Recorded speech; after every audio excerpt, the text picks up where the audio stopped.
Looks like I picked the wrong week to quit sniffing glue. You ever been in a cockpit before? No, sir, I've never been up in a plane before. It's Monday. Hello and welcome. Well, it's whatever day it is when you're watching this. For me, it's Monday.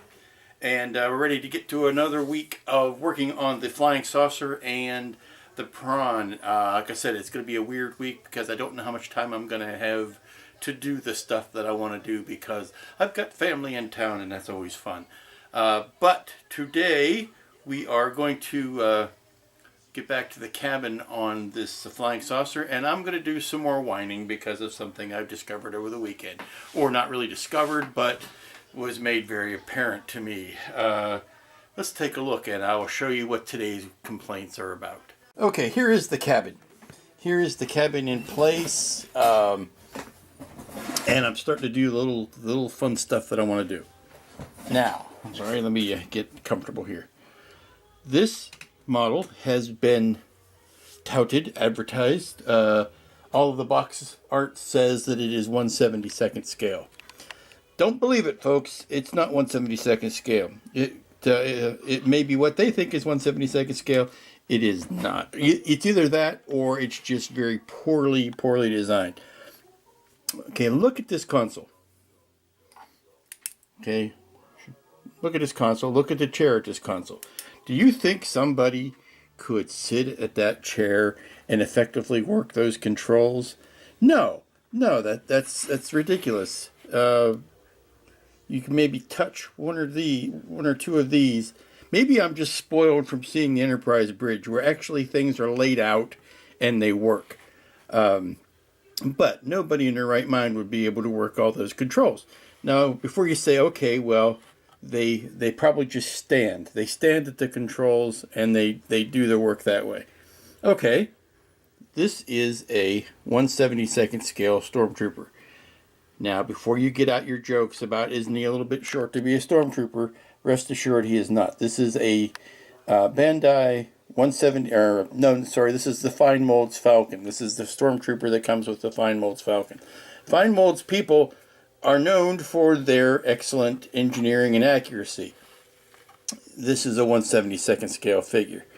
1/72nd scale figure that kinda fits in this chair. You could see maybe where that Stormtrooper could sit in that chair. And you say, okay, that's a 1/72nd scale Stormtrooper and a chair. Now you tell me, I'll move the chair out of the way.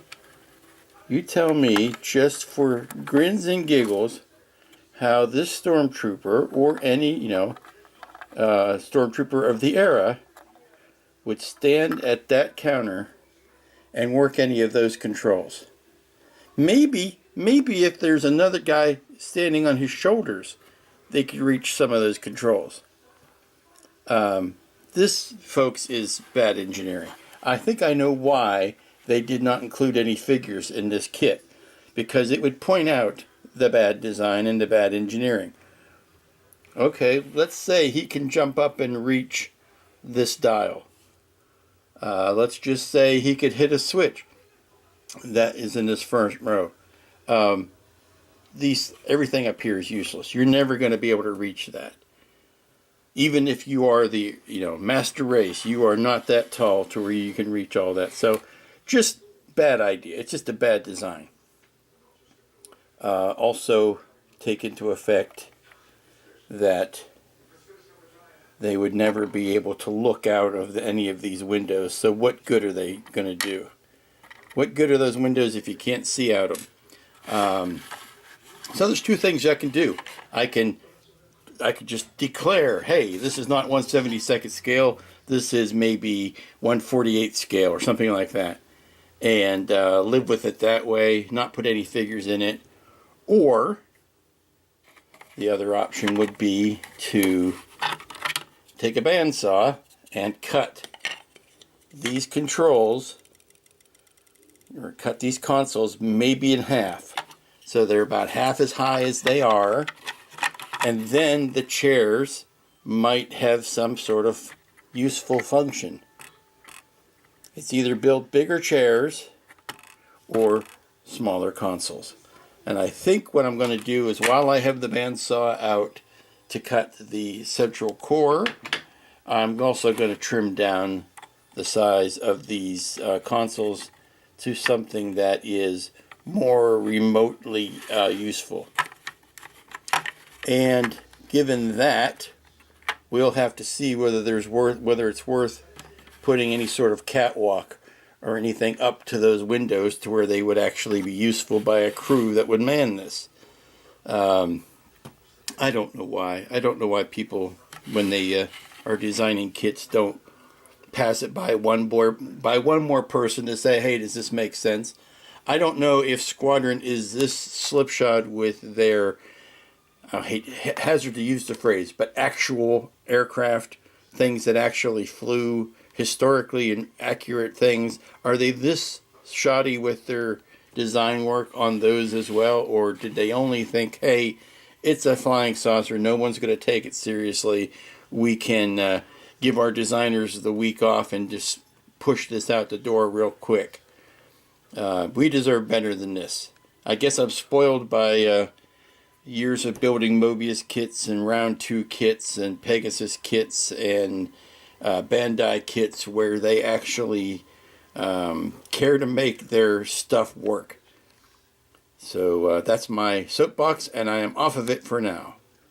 Okay, I've cut a chunk off the bottom of that first console as a test, about 1/4 of an inch. It just lowers it down, and yeah, it's still impractical as all get out if you're trying to sit there, because you'll never reach the controls while you're sitting. But if you want to rationalize it and say those are deceleration chairs or acceleration chairs and they're only to be used during those occasions, then that's fine. You still have a 172 scale figure, would still have room to stand up in front of that chair and work the controls as necessary. So I'm a lot happier with that idea, and it gives me some space below the window if I want to put some details or some other sort of intricacies on the wall. I certainly can that way, but I feel a lot better with it. Of course, the other idea would be to cut out a knee wall there to slide the chairs in closer, but that might interfere with the lighting that I'm trying to do, where it actually would help for this to be a solid to the floor console, which would allow me to hide fiber optics and LEDs and stuff like that. So we're going to live with these two chairs being, or with all the chairs being as far back as they are, and just say that, yeah, you could have a character standing between that area between the chair and the console. So that's how I'm going to rationalize it, and so there, if you don't like it.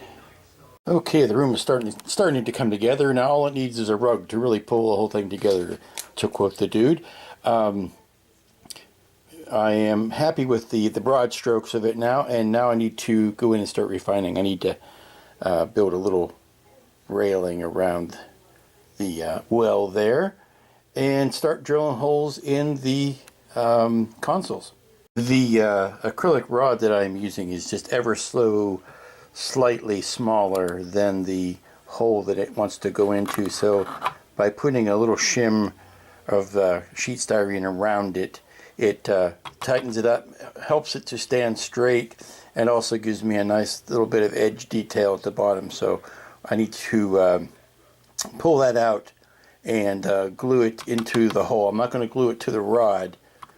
I'm going to glue it to the hole because I don't want to risk getting any messy paint or messy glue on this rod. And I can go ahead and put the lights in here and poke them up through the floor and then set the rod on top of it.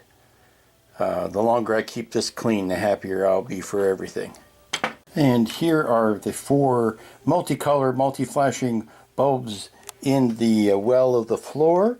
And when you stick the what I'm calling the pre-warp core on it, you get an effect that looks like that, which I just think is sweeter than I don't know what to say.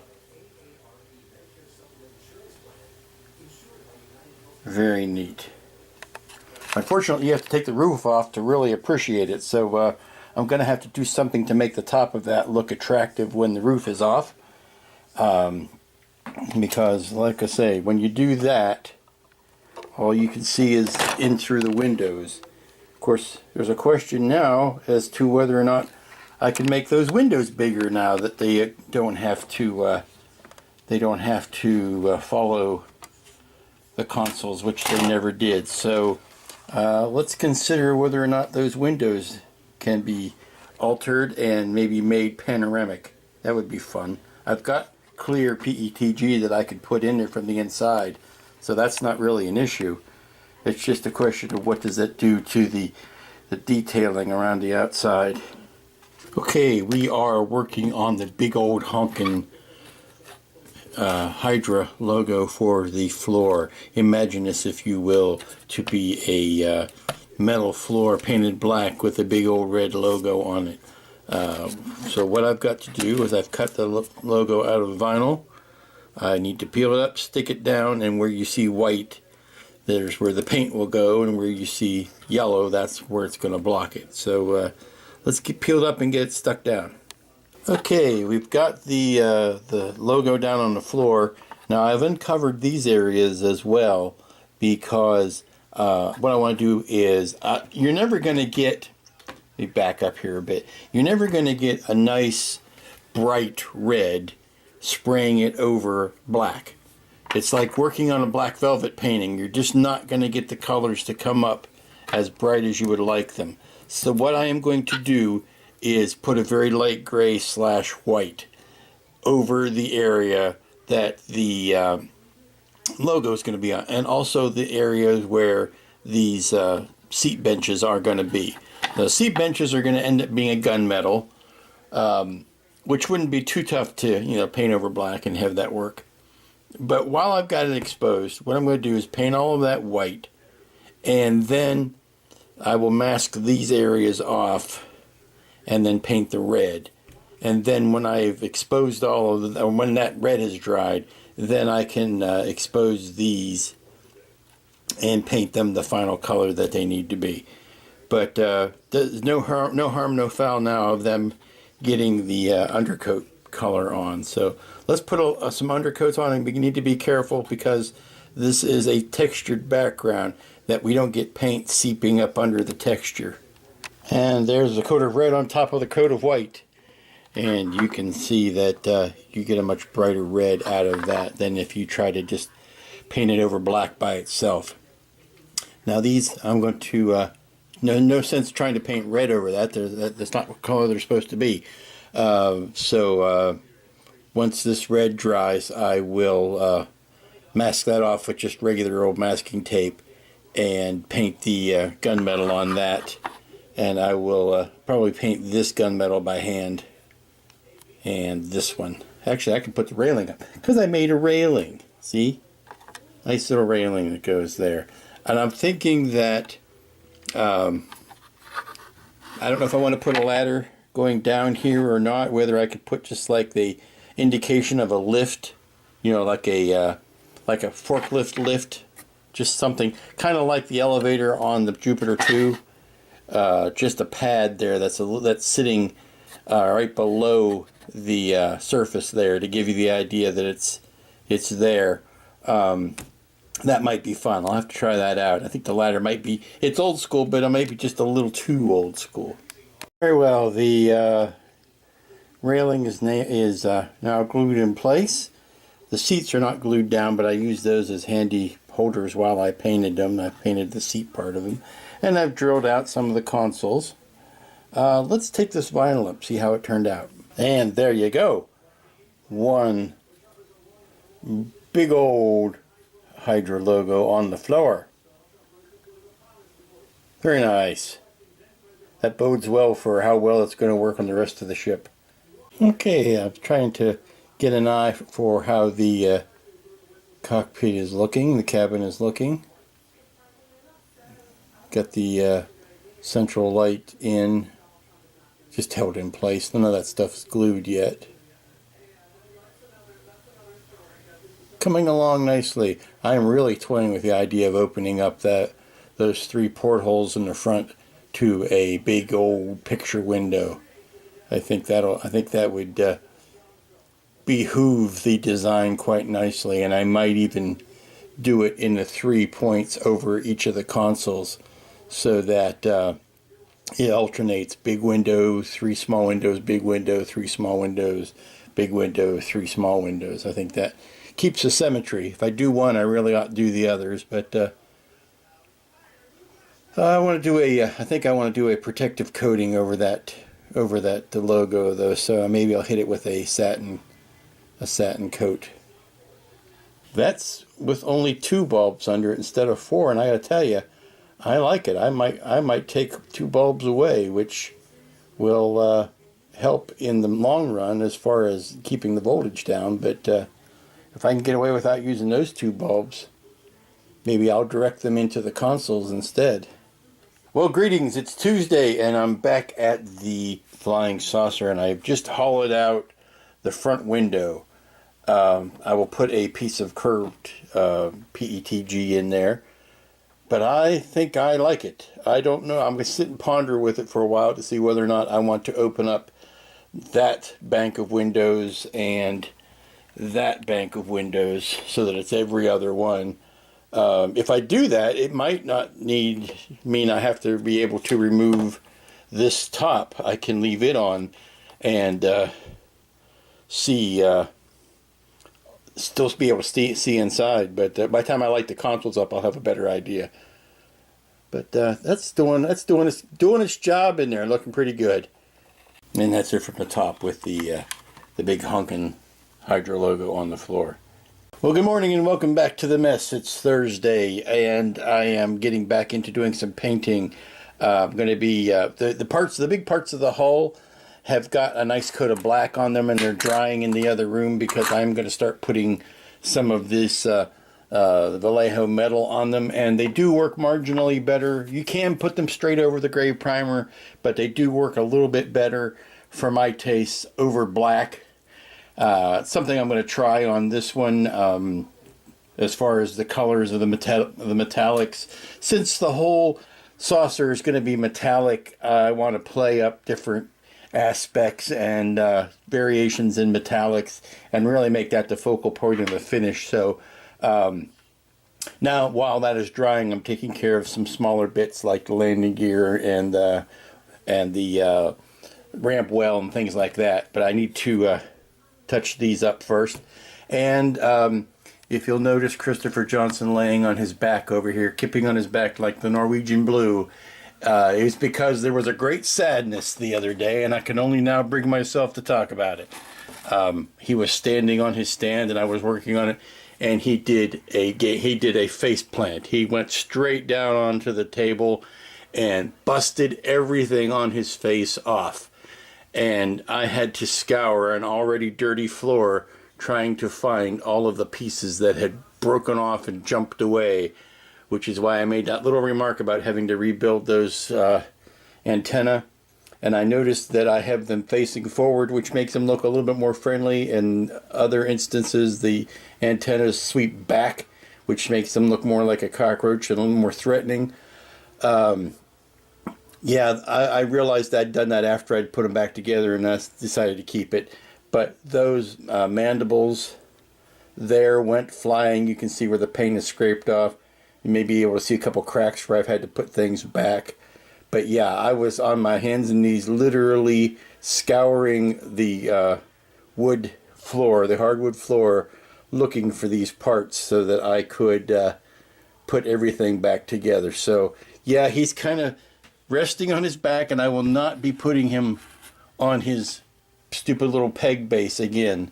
The next time I put him on the base, I'm probably going to just knock these off and put a brass rod up through his foot and down into the base and not rely on the resin pegs. So while I'm getting over that trauma, I've decided to go back into the saucer and do some well, I've got these out. I have put the bulb, the LED down into the landing gear, and I am getting ready to paint the bits of gunmetal. Okay, I've just spent a bit of time putting the the old pale burnt metal on the bottom here, and then I'm going to mask this off and paint that center ring a contrasting color. And I've got, that is the pale burnt metal. And the other color I'm painting is the burnt iron. And the burnt iron I'm using on the guns, the turrets, and the big central dome on the bottom. So we'll actually have 3 different colors here on the bottom. And then I'll decide whether, after I do that, whether I want to go in and accentuate any particular plate. But I figured I'd go ahead and get the big wide areas taken care of first. Okay, it's time for the big chunks now, and this may be the last that gets done today. But I'm going to put an overall aluminum on all of this, and I may do it in stages so that I don't, not that I don't worry about running out of paint, but I want it to go on nice and evenly, so I might section it off and paint it that way. I'll start with the top though, just to see, and I am using the Vallejo aluminum, which is the brightest, I think it's the brightest of those colors that I currently own. There you go, all aluminized. I'm hoping some of these spots will dry in and go away as the paint dries. But for this being an acrylic paint, I still love it. The finish is as good as I've gotten with any Model Masters acrylic or Model Masters enamel or alclad. Well, maybe not quite as shiny as an alclad, but it's look, already dry, no fingerprints. That puts it top of my book. And then I'm not doing anything with this piece because I still want to do some playing around with the inside walls with the color before I paint the outside. And I've stuck with one big view screen on the front, or actually one big open window that's going to be on the front. But I don't think I'm going to leave that black. It's an interesting contrast. I'll have to think about that. That is an interesting contrast. I might be tempted to leave that black. But this being an aluminum base, that's all this is. And then I'm going to go in and do some coloring. Now, it wouldn't be fair to do any rusting on it because this is a brand new vehicle and there shouldn't be any rust on it yet. I could do some engine grime and some streaking with grime and grease on the bottom side, but it really wouldn't be fair to acquaint any rust on this thing yet. So let's let this set up, let it dry, and come back to it. I may run and buff it with a t-shirt, see how well that comes out, and then we'll pick it up from there. So it's Thursday early evening, and I have given this color here, the burnt metal, a chance to dry, and now I'm just going to go in and paint this ring with the same aluminum that I used on the top. I don't know how well it shows up on camera, but I just put a slight gold cast. I used this titanium gold. Just put a slight gold cast to these balls on the bottom. You can see maybe more of it there, but starting to overwork the metals, so it's time to leave it alone. That's better. Sorry, I had to clean some soot off the lens. I had gotten some paint on it. But here we are. It's Friday morning, and I am working still on the underside of this Hydra UFO and painting in some different metal colors using the wonderful metal colors from Vallejo. Playing around with some detailing and all that kind of stuff to make it a little bit more interesting. And the great thing about this kit is you can use the panel lines, put down some tape and score on the panel lines and make your own masks that way. Now I'm going to try something in this area here that's going to be largely covered by this, so it's only going to be the outskirts of it.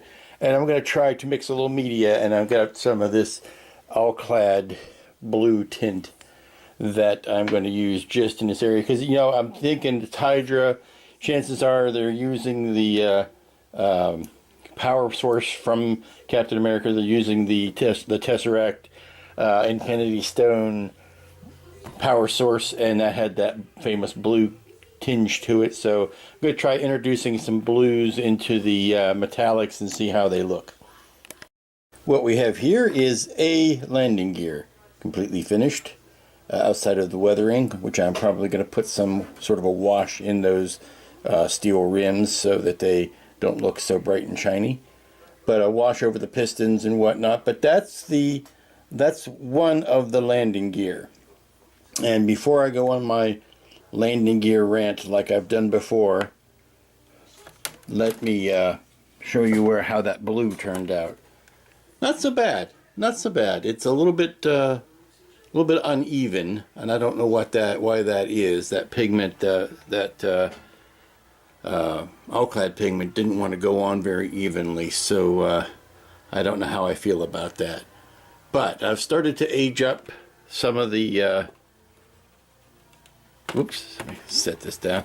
Some of the turret, like here is your typical turret. I've got 4 of these, so I want to get all the kinks worked out on one and then carry that over. But putting a dry brushing over those rivets brings those out a little bit. So now the underside is going to get dirtier than the top. That's just natural. So a lot of this stuff that you see me doing to the bottom, I'm not going to do to the top of it. That's just the nature of re-entry. And speaking of re-entry, let me show you yet another problem I have with these landing gear. Okay, here is the belly of the beast with the landing gear in position, as directed in the stellar directions that you are given to build this kit with. Now, I've just mocked up these 3. I haven't put the middle wheel in, nor have I painted it up. But I wanted to show you another yet another fundamental flaw in the design of this kit. Okay, back to what I was saying before the battery ran out. I was ranting about landing gear again because I get angry when models are not well thought out. Especially speculative kits like this. If it's a actual World War II fighter plane, you don't have these issues because the engineers who made the real thing took that into account. But, so getting back to where we were. I've got a mock-up landing gear, and I've got them in the position that the model makers have designated for you. Now, this is all well and good. A flying saucer, you would expect vertical takeoff and landing. That's not an issue. And what these landing gear would do, essentially, would give you a cushion. You would be a spring-mounted cushion so that when you landed, you would land soft on the landing gear. And when you took off, well, see, not only does it prop it up off the ground so that you can use the ramp at the bottom, to get in and get out, but it gives you a little bit of a oomph when you're getting ready to take off. What this kit does not allow you to do is any form of taxiing. Because if you're going to taxi, that means you need to go in a straight line this way, or, even if you wanted to go sideways or backwards, and you need to go in a straight line, or otherwise be put into a hangar, or, because you can't always count on being able to take off and land in the exact spot that you need to do that. So, okay, we've got landing gear, all well and good. This one is wonderful. This one is wonderful. These 2 are not, because if you are driving down the road, these wheels are going sideways. They are screeching against the road because they're not on the axis of travel. They're not parallel to the direction of travel. If you could somehow turn them, then great. But the way they are set up, I'll use this as an example.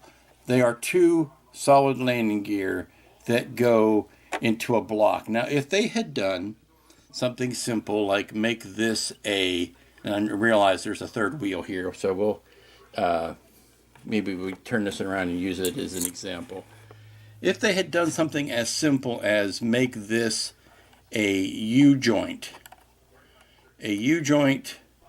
or a Y-joint actually, where at this certain point here it went down to a single piston or a single landing gear, then you could have a rotating gear here, or a bearing that would allow this to turn. So what I'm going to do, since this needs to turn, is I am going to, on these two landing gear are fine. Like I said, on the other two landing gear, I'm going to pick the whole thing up and spin it so that it looks like that. That way all of the wheels are facing one direction. Not the singing group, the actual one direction.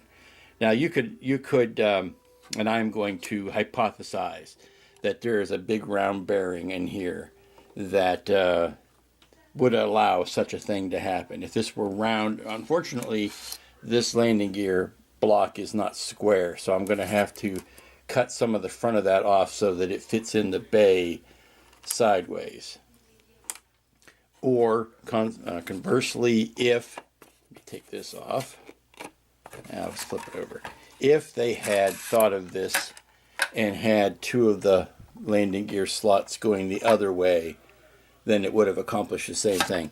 But it's just, you would have to figure out that any of these landing gear should be able to spin in any direction. If the UFO spins, then you would have all of the landing gear going like this in the parallel to the direction of the spin. So you could have them like that, and again, that same Y joint would allow them to rotate to the point where if it needs to spin and come down on landing on wheels, then it could work that way. It's just another one of those, not well thought out things by the model makers.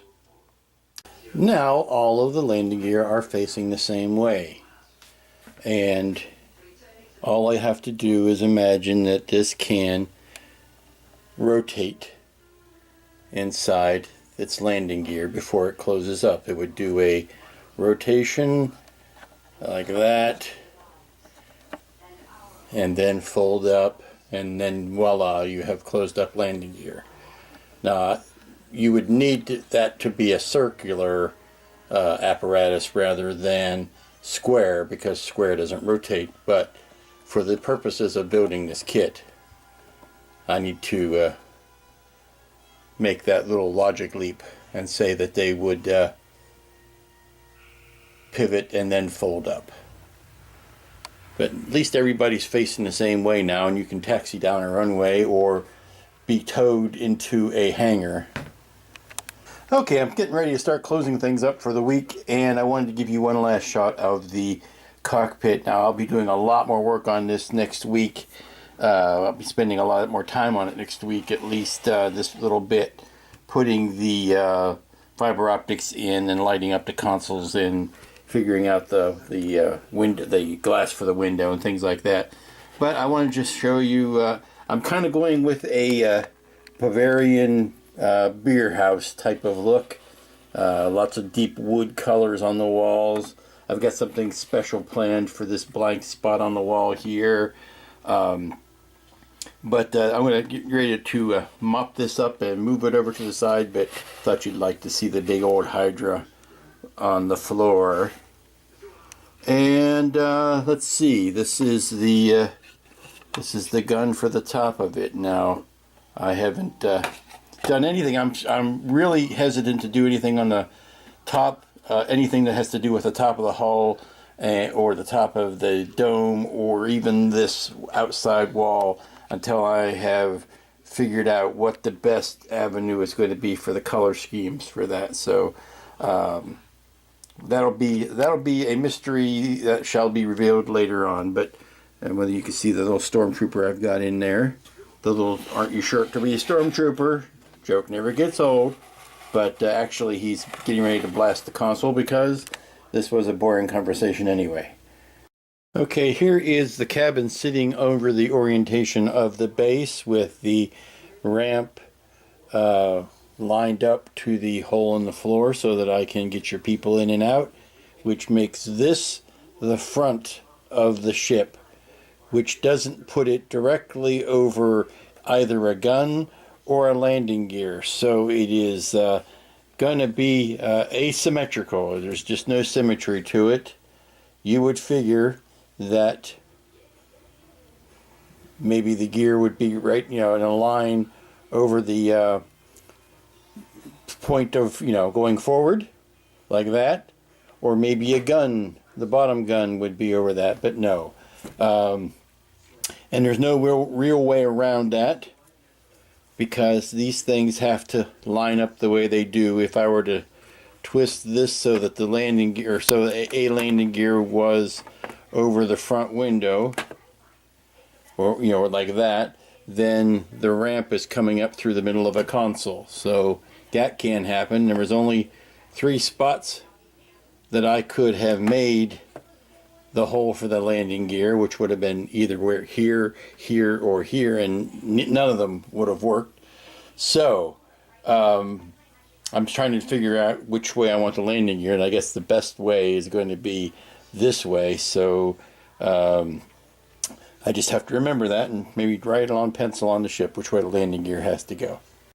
Okay, it's not a lot to show, but it is where I got finished for the flying saucer for this week. I've got the landing gear in, I've got the ramp in, and I've got the lights installed underneath, and I'll just tilt it up a little bit to give you the underside view. The guns are in, the belly guns are in, and that's pretty much it. Let me flip this thing over. There, you can see it with the guns in and the lights on under the landing gear, and back with the lights on. And you add all of this together. Now, of course, this wiring is nowhere near where it's gonna be. It's just in there for show right now, but the cockpit will eventually sit down on it, and then that body in top will sit on, see, this will actually sit something like that. Center it up, there you go. That'll be like that. It'll sit on top of here, and then that will sit on top of this, and everybody will be happy and join hands and sing. And on that note, boy, the sun is just beating in through the window. On that note, we will bring to an end another week of work. It wasn't the normal week because I had family in town, and took a day off to go to the lake, and boy, did I get burnt. You can probably still spot it. Yeah, you don't want to see any of that. A true redneck. Yes, I finally earned my stripes as a redneck. Anywho, that's going to bring us to the end of this week. Next week is also kind of problematic because I am getting ready for, next Monday is of course the eclipse, and there'll be one more good week of work in after that, and then in 2 weeks I've got the next big convention, which is Escape Velocity up in DC. So if you can make it there, stop by, say hi. Be a beer in it for you maybe. And so until then, we'll be next week. Next week I'm going to be concentrating on getting back to this guy after his facial reconstructive surgery. He's been rehabbed now, so I can finally work up the nerve to get back to him. And the doing all the intricate work on the cockpit of the flying saucer.